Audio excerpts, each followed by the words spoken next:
آج پاکستان میں آئینی بحران شدت اختیار کر چکا ہے۔ سیاسی مبصرین کا خیال ہے کہ جس تند و تیزی سے پاکستان کے آئینی ادارے ٹکراؤ کی طرف بڑھ رہے ہیں، پاکستان میں کانسٹیٹیوشن میلٹ ڈاؤن کی صورتحال بھی پیدا ہو سکتی ہے۔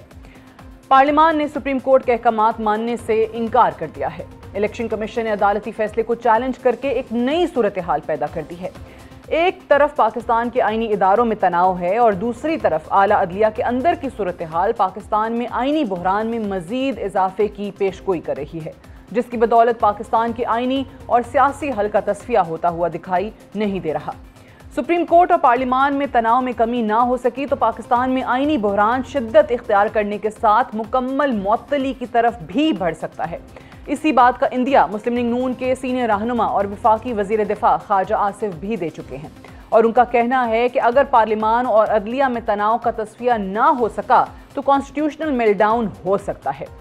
ایسا نہیں ہے کہ صرف حکومتی اعلیٰ عہدیدار ایسا سمجھتے ہیں، پاکستان کی مرکزی اپوزیشن جماعت بھی کھل کر سامنے آتی ہوئی دکھائی دے رہی ہے، اور بانی تحریک انصاف کے بیانات اس بات کی واضح دلیل پیش کر رہے ہیں کہ پاکستان آئینی بریک ڈاؤن کی طرف بڑھ رہا ہے، اور اپوزیشن ہر صورت حکومت کی آئینی ترامیم اور فیصلہ سازی کی راہ میں رکاوٹ بنے گی۔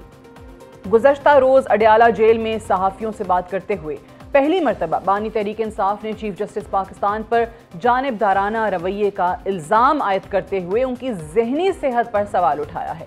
بانی تحریک انصاف کا مزید کہنا تھا کہ تحریک انصاف کا انتخابی نشان چھیننے کا فیصلہ سیاسی بنیادوں پر کیا گیا تھا، اور اب مخصوص نشستوں کے بارے میں سپریم کورٹ کے حالیہ فیصلے سے ظاہر ہوتا ہے کہ چیف جسٹس کی توسیع کا منصوبہ بنا رکھا ہے۔ تحریک انصاف کو کچلنے کی کوشش کی جا رہی ہے۔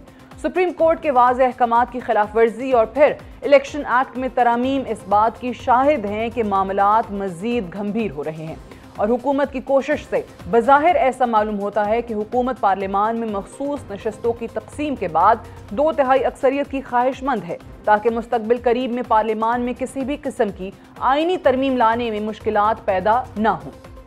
پاکستان کے اداروں کے مابین تناؤ کسی بھی صورت پاکستان کے لیے سود مند ثابت نہیں ہو سکتا۔ پاکستان کی معیشت بھی اہم اقدامات کی منتظر ہے۔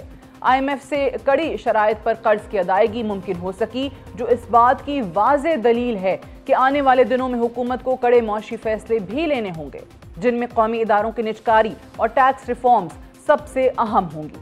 حکومت نے آئینی ترامیم سے پہلے دیگر اہم امور درپیش ہیں، جن میں پاکستان کی سیکیورٹی صورتحال بھی سب سے اہم ہے، جس سے ہمارے آج کے حکمران لا علم دکھائی دے رہے ہیں۔